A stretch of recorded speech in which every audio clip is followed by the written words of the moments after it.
وہ یہ دیکھ کر بہت خوش ہوئے۔ انہیں یہ سب ایک معجزہ لگ رہا تھا کہ جس خزانے کو پانے کے لیے جو بھی اس غار میں آیا وہ کبھی واپس نہیں لوٹ سکا تھا، وہ خزانہ انہیں اتنی آسانی سے مل رہا تھا۔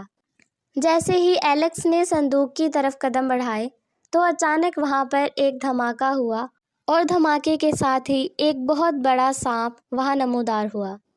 اسے دیکھ کر وہ تینوں لڑکھڑا گئے۔ وہ تینوں ڈر کر پیچھے ہٹ گئے۔ سانپ آہستہ سے ایلیکس کی طرف بڑھا، جبکہ ایلیکس خوف کے مارے ایک ہی جگہ پر جم کر رہ گیا۔ وہ کوئی حرکت نہیں کر پا رہا تھا، شاید وہ اس سانپ کے خوف کے زیر اثر تھا۔ دیکھتے ہی دیکھتے سانپ بالکل ایلیکس کے قریب پہنچ گیا۔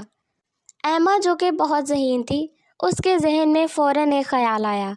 اس نے بجلی کی تیزی سے پاس پڑا ایک پتھر اٹھا کر سانپ کے سر پر دے مارا۔